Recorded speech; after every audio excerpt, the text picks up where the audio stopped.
시편 97편도 시편 93편부터 이어지는 하나님의 왕되심, 하나님의 다스리심에 대한 찬송시가 계속 이어지는 중에 있습니다. 그리고 시편 97편에서는요. 하나님의 통치가 어떤 통치인지를 보여주면서 우리가 하나님의 통치를 받는 것이 얼마나 감사한 일인지를 다시 알려주는데 1절부터 이렇게 선포합니다. 여호와께서 다스리시니 그 다스림을 받는 땅 그리고 섬들은 즐거워하며 기뻐할지어다. 이렇게 선포하면서 시작을 해요. 하나님께서 다스리시기 때문에 기뻐하고 즐거워해라. 그럼 하나님의 다스리심이 기쁨이 되고 즐거움이 될 수 있는 이유들이 나올 텐데 먼저 이 땅을 통치하시는 하나님이 얼마나 대단한 분이신지를 2절부터 우리에게 알려줍니다. 구름과 흑암이 그를 둘렀고, 이 구름과 흑암이 둘렀다는 것은 신의 산을 연상하게 해주는데 신의 산에 임재하실 때 빽빽한 구름과 맹렬한 불과 그런 흑암이 가득 차서 함부로 하나님 앞에 나올 수 없는 두려움, 그것을 주는 것이 신의 산의 임재였습니다. 그래서 모세 외에는 올라갈 엄두도 날 수 없는, 그리고 신의 산 주변에 경계를 쳐서 아무나 오지 못하도록. 왜? 하나님의 거룩하심이 그들을 칠까 봐. 그래서 하나님은 구별된 존재로서, 정말 위대한 존재로서 이 선언되는 것이 구름과 흑암으로 둘러선 건데 그 2절 말씀이에요. 하나님은 우리가 함부로 가까이 갈 수 없는 분이다. 너무나 존귀하고 높으신 분이기 때문에 구름과 흑암이 그를 둘러섰다. 또 그의 보좌의 기초가 무엇이냐 봤더니 2절에 의와 공평이 그의 보좌의 기초로다. 이 의와 공평이라는 것이 97편의 핵심 단어입니다. 하나님의 통치는 의로우시며 공평하시다라는 거예요. 정의와 공정함, 공평함, 이것이 하나님의 보좌의 기초다. 다스림의 기초라는 거예요. 여기에서 표현하지 않지만 성경 전체에서는 하나님의 의로우심과 공평하심은 하나님의 또 영원한 인자와 긍휼과 사랑으로 같이 통치하시는데 오늘 97편에서는 강조되는 것이 하나님의 의와 공평의 통치입니다. 그 보좌의 기초라는 거예요.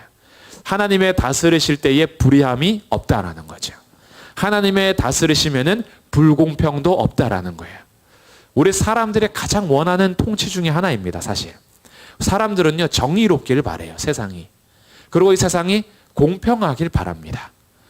불공평하고 불의하면요, 사람들이 견딜 수가 없어요. 거기에 대해서 화가 늘 있죠. 분노함이 있습니다. 이 땅의 통치에 대해서. 그런 데서 우리가 분노가 나는 것은 의롭지 않고 공평하지 않을 때 그러죠. 근데 우리를 다스리시는 하나님 보좌의 기초가 바로 의와 공평이다. 이렇게 알려주고 있어요. 하나님의 그 거룩하심, 위대하심, 의로우심과 공평하심이 어느 정도로 나타나냐 하면 3절에 불이 그의 앞에서 나와서 사방의 대적들을 불사릅니다. 하나님 앞에서 불이 나와 아무도 하나님을 대적할 수가 없어요. 대적하려고 서는 자들은 다 그의 앞에서 불이 나와 사르는도다. 하나님 앞에 감히 대적자로 설 수가 없죠. 그만큼 위대하신 분이라는 거예요. 세계를 비추시는데 4절에 그의 번개가 세계를 비추니 땅이 보고 떨었도다. 우리가 지금 시를 하고 있다는 것을 잘 생각하셔야 돼요. 시편인 시입니다. 시는 노래 가사들 같은 거고 여기에는 은유, 비유 이런 것들이 많이 들어가죠. 시적 표현이니까. 그러니까 하나님의 번개가 세상을 비춘다라는 이 시를 통해서요. 그 번쩍번쩍한 그것이 하나님께서 비추시는 이 빛으로서 땅은 떨 수밖에 없어요. 낙뢰 현장을 보셨습니까? 우리 주변에 떨어지지 않아도 저 멀리서요. 바바바박 하고 치는 이 번개는요. 정말 무섭습니다. 막 천둥 소리와 함께 비추는 그 어마어마한 빛은요. 사진 찍었을 때만 아름답고요. 현장에 있을 때는 진짜 무서운 거예요. 하나님의 빛이 이런 번개로 비추시기 때문에 땅은 떨 수밖에 없는 하나님의 위엄, 하나님의 그 구별된 두려움의 존재, 이런 것들이 지금 여기서 표현되고 있는 거예요. 그래서 대적들은 불로 사르시고 세상을 비추실 때는 번개로 비추시니까 감히 얼굴을 들어서 그를 볼 수 없는 높이 계신 분이다. 이런 거죠. 그래서 그가 하나님 그가 어떤 분이시느냐 봤더니 5절 산들이 여호와 앞 곧 온 땅의 주 앞에 밀랍같이 녹았도다. 거대한 산들도요 하나님 앞에 서면 아무것도 아니에요. 불 앞에서 초가 완전히 녹아버리듯이 산들이 하나님 앞에 서면 그거는 납작 그냥 녹아질 수밖에 없는, 어떤 산들이 높다 한들 하나님 앞에는 아무것도 아니다. 이런 거죠. 하나님이 그보다 더 높으신 분이다. 이런 하나님을 아버지라 부를 수 있는 우리 성도들은요 정말 복받은 사람들입니다. 이런 분이요 다른 분이 아니라 우리를 구원하시고 우리를 인도하시며 우리와 함께 계시는 분이시라는 거예요. 그 주님이 우리를 날개로 보호하시고 같이 가시니 하나님의 왕되심을 선포할 때요 이 백성들이 얼마나 위로를 받겠어요. 나를 다스리신 하나님이 이런 분이라는 거예요. 다른 하나님이 아니라는 거죠. 나를 다스리시고 나의 왕이시며 나의 정말 내가 섬기는 그분이 이런 분이라는 거예요. 대적들이 감히 설 수 없고 높은 산들도 납작해질 수밖에 없는 높으신 분. 그의 번개로 세상을 비추실 때 온 땅이 떨 수 없는 분. 구름과 흑암으로 가득 덮으며 그런데 통치가 하나님이 불의하거나 불공평한 것이 아니라 정의롭고 공평하신 분으로 그렇게 하나님이 이 땅을 다스리시니 땅은 기뻐하고 섬들아 즐거워해라. 이렇게 선포하고 있었던 거예요. 이런 위대한 선포, 그리고 우리로 하여금 하나님의 다스림을 받는 백성들에게 기뻐하고 즐거워하라 라는 선포는 우리들에게도 해당되는 말씀이에요. 우리 하나님이 지금도 그렇게 통치하시면서 우리를 백성 삼아 주셨기 때문인 거죠. 그래서 하늘이 6절에 하늘이 그의 의를 선포합니다. 모든 백성은 그의 영광을 봅니다. 하나님께서 창조하신 피조세계는 하나님의 의로우심을 선포하고 그 백성들은 그 영광을 보면서 찬송합니다. 놀라운 거예요. 하나님의 의로우심과 그 영광스러움을 같이 찬송하는 시간이 6절이기 때문에 반대로 7절 조각한 신상을 섬기며 허무한 것으로 자랑하는 자는 다 수치를 당하게 될 것입니다. 아무리 금으로 만든 아주 큰 신상 앞에 절을 한들 산만큼 조각해서 산 크기만한 그 신상 앞에서 절을 하고 빈들 모든 어떤 허무한 것으로 자랑하는 모든 자들은 다 수치를 당하게 될 것이다. 그래서 이 허무한 것이라는 거죠. 허무한 것. 이 허무한 것의 또 다른 이 단어를 다르게 번역하면 우상이라는 단어예요. 그러니까 이 똑같은 단어를 우상이라 번역할 때도 있고 헛된 것, 허무한 것 이렇게 번역할 때가 있어요. 그러니까 같은 말입니다. 우상은 결국 헛된 것이고 우상은 결국 허무한 거예요. 아무것도 없는 거예요. 우리가 형체를 만들었으나 실체가 없는 거죠. 우상을 만들어 놓고 절을 하나 실제가 없는 겁니다. 볼 수 있는 눈도 없고 들을 수 있는 귀도 없어요. 움직일 수 있는 발도 없어요. 다만 사람들이 만들어 놓은 것뿐이기 때문에 조각한 신상에 절하고 우상에 절하는 모든 것은 결국에는 수치를 당하게 됩니다. 왜냐하면 그것은 우리를 구원할 수 없기 때문인 거죠. 그러나 하나님은 달라요. 그래서 이렇게 선포합니다. 7절 끝에 너희 신들아 여호와께 경배할지어다. 다 헛된 신들이니까 경배받을 유일한 신은 오직 하나님밖에 없다라는 거예요. 우리가 하나님을 경배하지 않고 헛된 것을 섬길 때가 있었잖아요. 저는 뱃속에서부터 주님을 섬겼는데요 라고 하시는 분이 혹시 있을지 모르겠는데, 뱃속에서부터 주님을 섬겼다라는 것은 그냥 우리가 못된 신앙이라고 얘기해 주는 거고, 사실은 우리는 자기를 섬기든 자기의 힘을 섬기든 자기의 지식을 섬기든 아니면 헛된 우상을 섬기든 복음 안에 들어오기 전에는요 다 헛된 신을 섬기던 자들입니다. 허무한 것에 굴복하던 자들이에요. 자기 스스로 가장 높은 줄 알고 지혜로운 줄 알았으나 예수 그리스도로 인해서 하나님 앞에 서보니 나머진 다 사실 헛된 것을 섬기고 있었던 거죠. 아무것도 아닌 것을 섬겼던 자들이에요. 그런데 이런 우리가 오늘 그 그리스도 안에서 하나님께 예배할 수 있는 자로 섰다라는 것은요 정말 큰 은혜와 복을 받은 자들인 겁니다. 이 선포가 우리에게 감사가 되는 거예요. 헛된 신을 섬기는 모든 것을 수치를 당할 것인데 이 수치를 당할 자리에서 우리가 오직 경배받으실 하나님 앞에 서게 됐으니 우리의 존재가 바뀌어버린 거죠. 이 선언이 감사가 되고 은혜가 되는 것은 하나님께서 우리에게 행하신 일 때문입니다. 정말 감사한 거예요. 그래서 하나님의 왕되심을 선포하면서 8절에 여호와여 시온이 주의 심판을 듣고 기뻐하며 유다의 딸들이 즐거워합니다. 하나님의 심판은 공의로우시니까. 의로우신 하나님이 다스리시는 세상 속에서 하나님의 백성들이 기뻐하며 즐거워합니다. 여호와여 9절 주는 온 땅 위에 지존하시고 모든 신들보다 위에 계시니이다. 지존하신 분. 우리 하나님은 가장 높으신 분인 거예요. 하나님보다 높은 신은 없고 하나님보다 높은 산도 없고 하나님보다 높은 그 어떤 것도 존재하지 않습니다. 오직 하나님만이 지존하신 분인 거예요.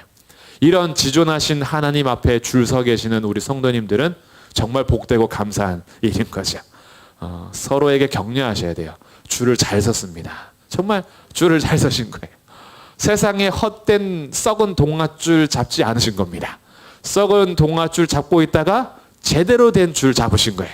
다른 모든 것들은 언젠간 끊어지고 썩어져서 이 땅에 곤두박질 치게 될 것이지만 하나님 붙잡는 백성들은요, 주님이 영원토록 그의 삶을 붙잡으시고 인도해 주십니다. 얼마나 감사해요.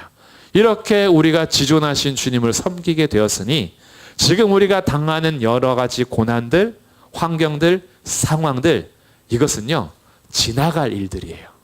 주님께서는 그 영혼을, 성도들의 영혼을 끝까지 보존하실 겁니다.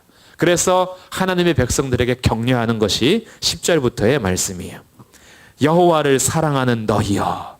이 너희 안에 우리 모든 성도님들이 포함되기를 주님의 이름으로 축복합니다. 여호와를 사랑하는 너희여. 하나님을 사랑한다면 무엇을 미워하라? 악을 미워하라. 이것이 우리의 삶의 격려인 거예요. 하나님을 사랑하는 너희들은 악을 미워하라. 왜냐하면 하나님께서 그의 성도의 영혼을 보전하사 악인의 손에서 건지시느니라. 오늘 우리가 당하는 여러 가지 어려움이 악인으로 비유가 될 수 있어요. 나를 힘들게 하고 괴롭히면서 정말 우리가 하나님을 바라보면서 선하신 하나님의 뜻에 순종하기보다는 하나님의 뜻에 반하여서 다른 것들을 추구하며 살아가고자 하는 모든 악인들의 악, 우리로 하여금 넘어뜨리고 실족해서 하나님의 뜻에 순종하며 굴복하기보다는 하나님의 뜻에서 등 돌려서 이 다른 것들을 찾고자 하는 이런 악을 오히려 미워하고 하나님을 사랑하면 주님께서는 그 악인들의 손에서 성도들의 영혼을 보존하시고 지켜주신다. 이것이 약속이며 우리에게 요구하는 것입니다. 하나님께서 우리에게 요구하시는 것은 하나님을 사랑하는 너희는 악을 미워해라. 그러니까 악이 뭐예요? 악. 악은 우리의 선악에 대한 기준이 분명해야 하는데 선악에 대한 기준이 바르게 세워져야 하나님의 선하신 뜻을 분별할 수 있겠죠. 우리가 생각하는 악이 다 다를 수 있습니다. 각자가 악에 대한 기준이 있고 선에 대한 기준이 있겠죠. 성경에서 말하는 선의 기준은 하나님의 창조 목적에 부합하는 것을 선하다라고 합니다. 하나님께서 창조하신 목적대로 서 있는 그것을 선하다 그래요. 그러면 하나님께서 창조하신 목적이 뭐냐면 하나님의 이름이 존귀하게 되고 영광을 받으시는 겁니다. 하나님의 영광이 드러나는 것을 선하다라고 하는 거예요. 하나님의 영광이 드러나지 않는 것은 내가 볼 때 아무리 선하게 보여도 그것은 다 사실은 악입니다. 왜냐하면 선은 하나님밖에 없어요. 선하신 분은 하나님밖에 없어요. 그렇기 때문에 우리들이 미워할 악이 뭐냐 하면 하나님의 창조 목적, 하나님의 뜻에 맞지 않고 그 뜻을 거스리는 모든 것은 우리가 볼 때 아무리 선하게 보여도 그것은 악인 거예요. 우리에게 요구하는 것은 이겁니다. 하나님을 사랑하는 너희여, 하나님의 뜻에 순종하며 살아라. 이것이 악을 미워하라는 거예요. 악을 미워하라. 그래서 내가 원하는 대로 내 뜻대로의 삶이 아니라 주님 원하시는 주님의 뜻대로 살아가는 주 성도의 영혼은 하나님께서 보전하신다. 이렇게 약속하시는 거예요. 그리고 세상의 악은 훨씬 크게 보이죠. 우리를 괴롭히는 악인들은 훨씬 위대해 보이고 골리앗처럼 보입니다. 나는 다윗과 같이 너무나 작게 보이고, 그러나 하나님께서는 그 악인의 손에서 성도의 영혼을 보전하십니다. 우리가 살아갈 수 있는 힘과 위로인 거죠. 하나님께서는 11절에 의인을 위하여 빛을 뿌리십니다. 우리에게 그 빛을 날마다 비춰주세요. 마음이 정직한 자를 위하여 기쁨을 뿌려주십니다. 하나님께서 자신에게 돌아온 사람들, 하나님 안에 돌아온 사람들을 의인이라 하고요. 그 하나님의 뜻에 맞춰서 살아가는 마음을 정직하다라고 하는 거예요. 그러니까 우리들이 하나님의 말씀과 뜻에 따라서 의롭게 살아가며 마음이 정직한 자로 살아가는 자들에게는 날마다 빛을 뿌려주시고 기쁨을 뿌려주십니다. 그래서 우리가 살아가는 삶은 때로는 좁은 문으로 들어가서 좁은 길로 걸어가는 것 같지만, 그 좁은 문과 좁은 길을 통과하는 자들에게는 빼앗기지 않는 기쁨이 있는 거예요. 성령이 함께 하시기 때문입니다. 그에게 날마다 빛을 뿌려주는 거예요. 분명히 캄캄한 길을 가는 것 같아요. 협착하고 길이 너무나 좁고, 그리고 그것이 너무 고난의 길인 것 같아서 그 길을 가는 것은 다 맨날 인상 쓰고 가야 할 것 같아요. 근데 사실은요, 성령을 쫓아 행하며 걸어가는 좁은 길 가는 자들에게는 빛과 기쁨이 있어요. 이게 놀라운 거죠.